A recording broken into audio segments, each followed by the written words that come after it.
Gawain na lang ninyo kaming province, yun dyan, pati Philippine Province of China. 庄胡国家主席习近平。 Ano yun, te? Ano daw po? Tulong ko ng liig. Pabor po ako. Okay mga kaibigan, so sa pagkamalapit ng pamilya Duterte at ng mga kaalyado nito sa China at pagtutol naman sa mismong mga nangunguna sa ating bansa, ano po masasabi natin dito? Talakayin po natin yan. Pero bago lahat, intro po muna tayo. We are live! Good day, everyone. First, I would like to thank Sir Manny Pacquiao, Sir Sean Gibbons. Mark Montaya will translate. First, I would like to thank God for giving me this trip. We have the main event of the evening. Okay mga kaibigan, magandang gabi po sa inyong lahat mga kaibigan. Budol! Speaking of Budol, shout out Senadora Amy Marcos. Dahil nung nakaraan, mismo ang kapatid ninyong si BBM ang tinatawag ninyong Budol. Ano po yung kinakampihan ninyo? Ano yung talagang pinagtatanggol nyo ngayon? When you say Budol, kung ano yung pinangako, hindi tinupad.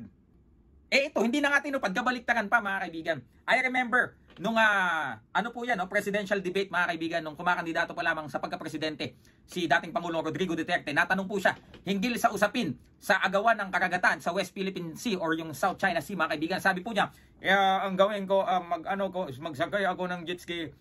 Punta talaga ako doon, kunin ko yung flag ng Pilipinas, itarak ko dyan sa Scarborough Shoal o Spratly Island. Pagkatapos sabihin ko dyan sa mga Chino na yan na amin itong lupa na ito. Yun po, nagsigawan po ang taong bayan doon. Naghiyawan dahil po akala po namin ipagtatanggol nyo po, ipaglalaban nyo po ang soberanya ng Pilipinas sa ating pong mga karagatan. Bakit po tila baga? Nung kayo po'y naupo, talaga pong naglalambing po kayo sa China. Di po ba? Panauhing pandangal pa kayo sa isang event ng mga Chinese businessman dito sa Pilipinas.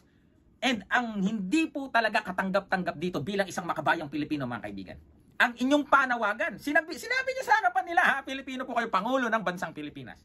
Sinabi nyo sa harapan nila, gawin nyo na lang kaming province of China. Oh, totoo yan. Gawin nyo na lang kaming probinsya ninyo.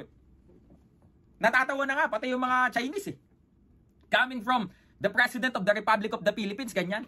Di ho ba? So, Senadora Amy Marcos, yung mga pinagtatanggol ninyo, di ba? Sino ngayon ang budol? Ito pa. Vice President of the Republic of the Philippines. Lahat na po kumundi na yung sa ginawang pagbuga ng tubig ng China sa mga barko ng Pilipinas, mga kaibigan. Ito pong sa Senate, si Subiri, kinundi na.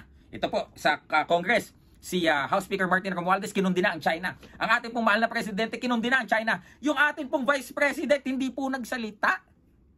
Tapos po malalaman po namin na binati nyo pa ang mainland China, nagsalita pa kayo sa kanilang wika, nag-effort pa po kayo para ma-impress nyo sila. Ano pong ibig sabihin yan? Kaya mga magulang at mga kapatid, ngayon pong gabi na ito, tatanungin ko kayo, sino ngayon ang budol? Silver Voice TV, magandang gabi.